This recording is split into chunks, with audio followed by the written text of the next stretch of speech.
Cyclopea and Virginia have mentioned the capstone on the pyramid. This is the pyramid of our civilization, the same pyramid that you see on the dollar bill.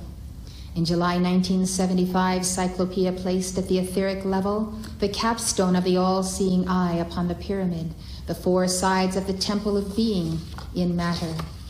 He said this etheric blueprint of the all-seeing eye is the key to the proper functioning of the third eye chakra. We must have the capstone placed on the pyramid of our civilization.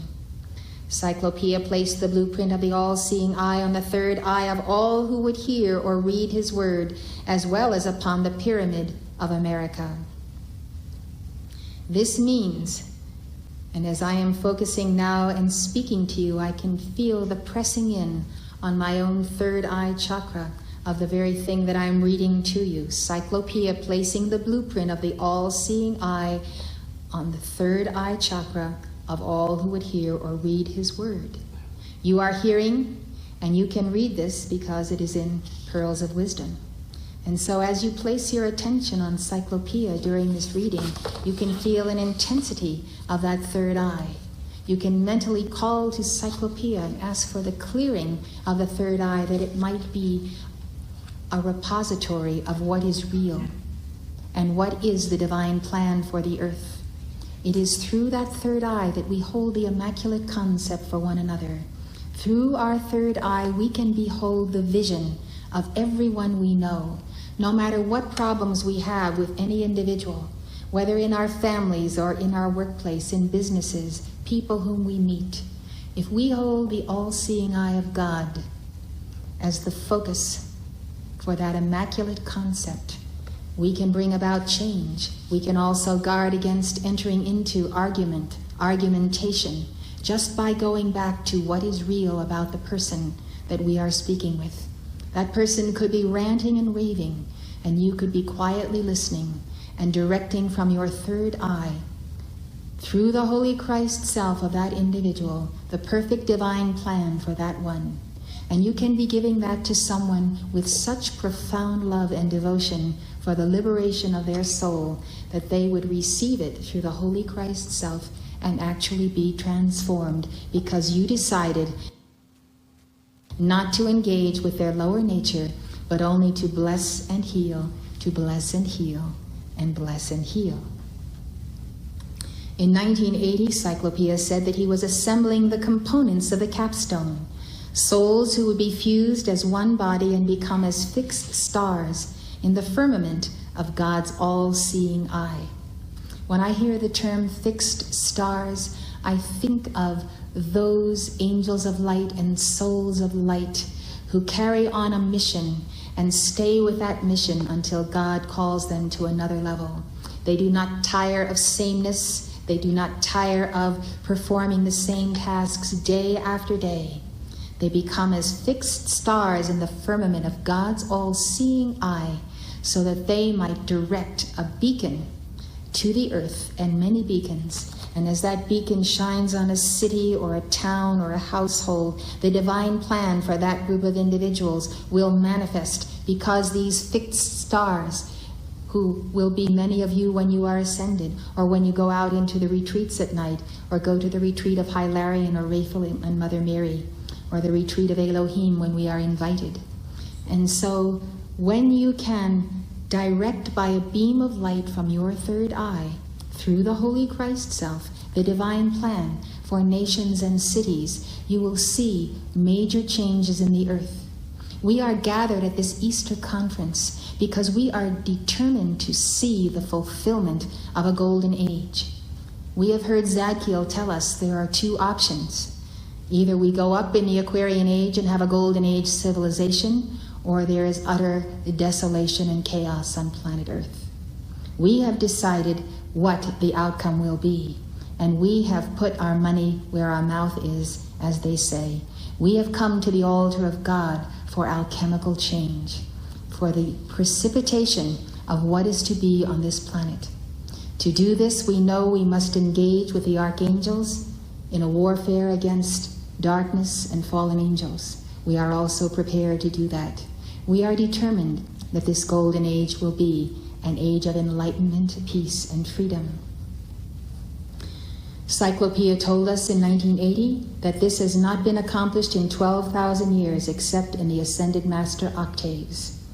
This assembling of the components of the capstone and souls who make themselves fused as one body in the all-seeing eye. Cyclopea said, what matters is that keepers of the flame make their vow not only to be the eye of God, but to provide the capstone, glistening white, a miniature pyramid that must complete the great pyramid of lives, of community, of Earth's initiatory steps, ere the whole foundation can transcend itself and pass through the open door. And that open door is the open door to immortality and eternal life and the etheric octave, which is the heaven world. In 1989, Cyclopea and Virginia announced that the capstone had been placed upon the Pyramid of America and explained the meaning of the all-seeing eye in the capstone.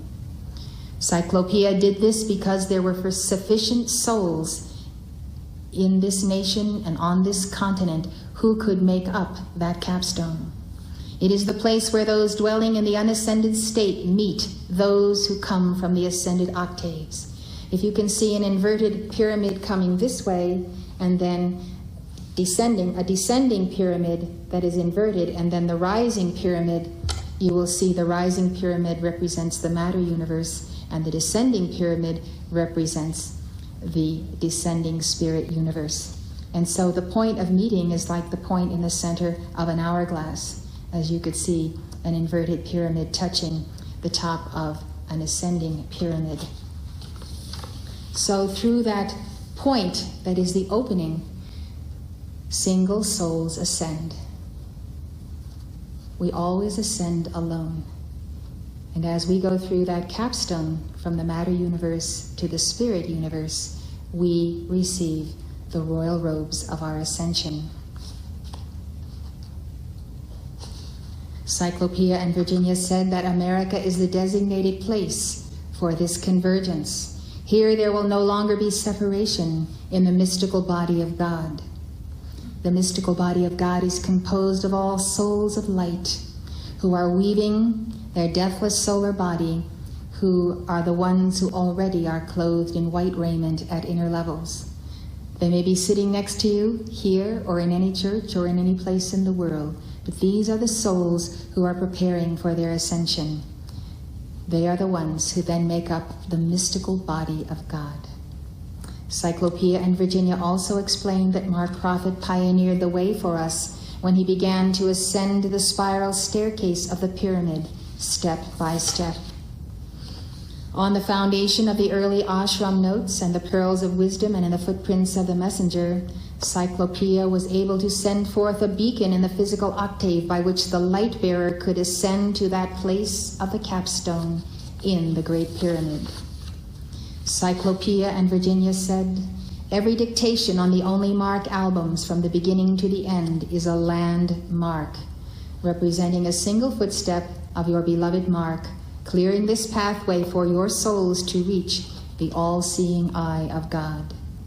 And believe me, he did meet much adversity in that climb. He was the lone pioneer. And truly he was alone when I met him in 1961. And all who have followed after him have been able to arrive at that place of the third eye. Mark's footprints were the original footprints in the sand and in the snow. Every one of you cycling upward to the capstone has placed your footprint in his.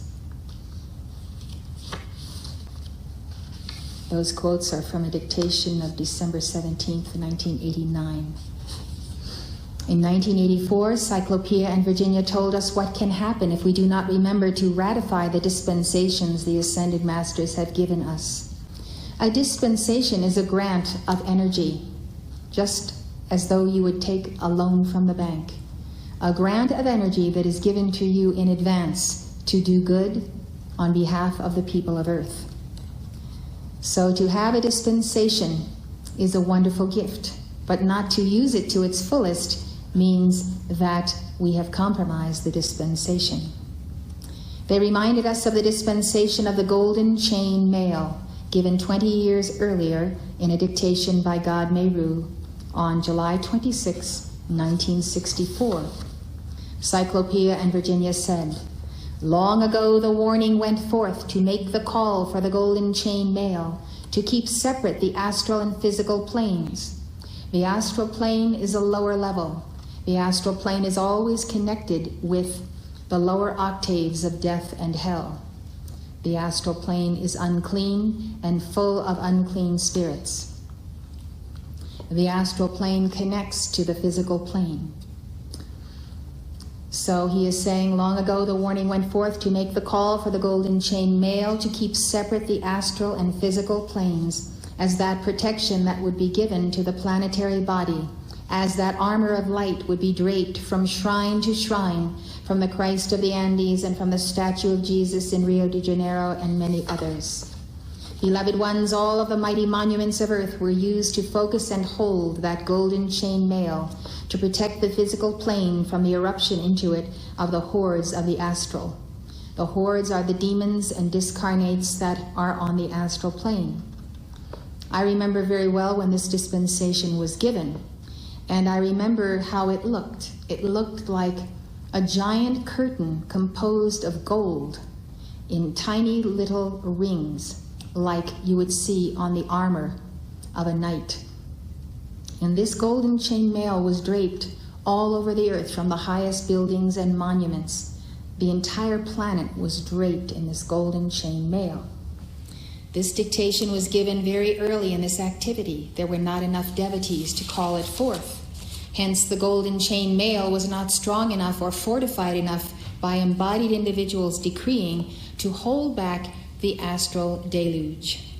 And therefore what ensued was the breaking into the physical octave of all manner of demons of insanity, rock music, the drug culture, depravity, murder, mayhem, and further wars.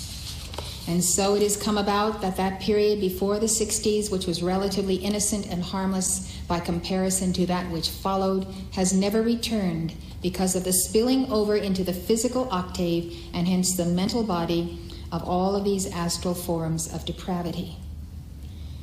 What we see is there was truly the spilling over all the earth of all of the astral debris and the darkness out of the pit and out of this astral plane. Once we have spilled milk, we have spilled milk. You can't mop up the entire planet of astral influences. And so, not having that protection that was given to us in that dispensation, and it is understandable because this organization was very young at that time, had very few members, and those who were a part of it worked very hard in their decrees for the protection of the planet so that the astral plane would not become physical. A recurrent theme in Cyclopea's dictations is the need to guard our spiritual vision against the misuses of the third eye. Cyclopea has warned of the dangers of thought forms and subliminal advertising which come through the media, advertising, modern art, television, and the motion picture industry. In 1970, Cyclopea said, "Guard your vision and do not let your temple be assailed by the horrendous thought forms that come through the media, through the television, through movies." In 76, Cyclopea reminded us, the all-seeing eye of God in each one, in each third eye center, must be rescued and restored to the virgin consciousness. The virgin consciousness is seeing clearly what is the original blueprint, what is the best part of a person, seeing the Holy Christ self, seeing the angels, refusing to acknowledge evil as having any power over any individual, including yourself. This does not mean that you do not engage in discernment, discerning the spirits, trying the spirits. It does not mean that you simply neglect to see the reality of exactly where an individual is. You can assess someone at their present state of human consciousness and then immediately call to the Holy Christ self for their divine plan to descend upon them. And reinforce that daily. The wonderful thing about dynamic decrees is that when we make the call, we can make the call for 5.5 billion souls, or whatever the population is on planet Earth. That call will not be diluted. Every single person on this planet, in answer to your call, will have a blessing from angels of God and archangels whom you send by making those calls and sending the angels to help people. So we must understand how to maximize our decrees and have the full faith in the power of our mighty I Am Presence, to whom we call every time we decree. The full faith that I Am Presence will deliver to every single soul on earth what that soul is able to receive and hold in his own chakras, in his own 4 lower bodies. This is so important because we must not be discouraged. We must not be discouraged at seeing the way the world is going or the way the youth is going. God has empowered us, and that empowerment is at the altar of God, and it is not a physical power, it is a spiritual power. And the more you decree, the more you develop a tremendous momentum on your decree work. I remember the tremendous momentum that Clara Louise Kinninger, who is now ascended, the ascended Lady Master Clara Louise, and she was the first mother of the flame, and she stayed in our home when our first child was born, and I knew her for many, many years. And she would decree from 4 or 5 in the morning till 9 or 10 in the morning, daily, day in, day out, and did it for 30 and 40 years before she took her ascension. And when she made a fiat, it was instantaneously manifest. I remember one day I had a cold, and she said, "What are you doing having that cold?" And she made a fiat that that cold should leave me, and it left me on the spot. That is the power of momentum, the tremendous momentum that you can build by not missing your daily decrees. I have seen that myself in the many years that I have been decreeing since 1961. I see how we build momentum, and then when someone needs our momentum, we can give that momentum because we have our light sealed in our upper chakras. And so the light can flash forth instantaneously. You can do that. You have the time from today to the rest of your life to build such a momentum of sacred fire that when you give a fiat, the devils tremble and the seraphim come and the earth is changed. So the rescuing and restoring to the virgin consciousness is entirely possible. Cyclopea implored us not to allow our children to sit in front of the television set. He said, "You have no idea what is funneling into their subconscious. Have you not noticed that these precious children, even after a half hour or an hour of watching television, are changed in their attitude? They become rebellious even against the teachings of the ascended masters with which they are well familiar." Cyclopea said it was absolutely necessary to make invocations for the arresting of the spirals of all energy that is a misuse of the action of the all-seeing eye of God. He asked us to decree together specifically for the binding of the fallen angels and the reversing of the tide of every aspect of their media manipulation and their programming of the people. He said, "Above all, I ask you to make calls for the clearing of the pollution of the subconscious as well as for the clearing of the pollution of the astral bodies, of the people and of the mental plane and the physical plane." Cyclopea and Virginia have reminded us that Easter is the time of year when we should determine that putting on the fullness of our Christhood, increment by increment and day by day, is our sole reason for being. If you think you are human and not good enough to put on your Christhood, you are being subjected to the demons who are moving against you to take you from your victory. You do not have to be a perfected being before you call for these blessings and these dispensations. Call for them now. Transform your world, transform yourself, and let your children feel the rippling currents that flow through you. They said that we have been called by Jesus many times and in many ways to become the Christ, and that we must attain fusion with our holy Christ self. Nothing is more important, because until we do so, we do not have immortal life. They said, "Seek to be Christ-like. Keep with you your Bible at your bedside, a copy of the book, The Imitation of Christ, by Thomas à Kempis." They advised us to read at least a few words of this book before we fall asleep so that we will be God-taught in the hours of rest. We have to set the sail of our ship when we go out of our bodies at night. We should go to sleep with exalted thoughts and profound prayer and determination to be where we must be in the retreats, or to be on the battle lines with Archangel Michael, defending oppressed peoples anywhere on earth. Cyclopea has given much teaching on the power of Decree 50.05 to Cyclopea. He has told us we can multiply and maximize our calls by the action of the all-seeing eye.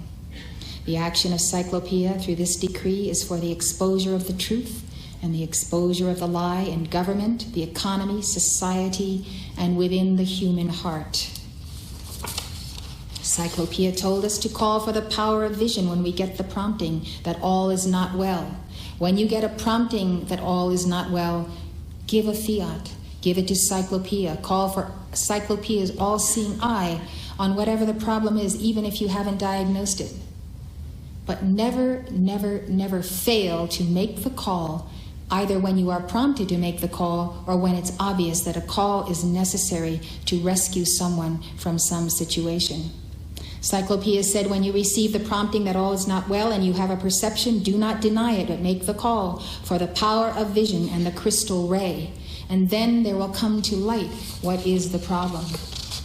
In New York on October 27, 1990, Cyclopea offered to intercede to heal an economy and a city through our decrees to him. He explained that there is a crisis of catastrophic proportions in the economy, of which you are seeing but the beginning. Cyclopea said, I promise you this, if you will take the decree to Cyclopea and give it 40 times daily for 40 days without skipping a day, I will show you the limits to which Elohim may go to revive and rejuvenate and heal an economy and a city. In January 1982, Cyclopea instructed us on the importance of concentration during our decrees. He said, when you offer the dynamic decree, you must be absolutely concentrated in the point of the vision of that for which you call. Your mind cannot wander all over the place. You cannot have a yin mind when you are going to focus that third eye chakra.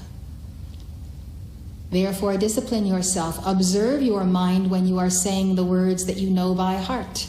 Where is your mind wandering? Pull it back. Focus it on the image. Have a clear image in front of you when you begin your cyclopeas. Know what you want to precipitate into manifestation. Your Holy Christ Self will do it. The elementals will carry through your orders.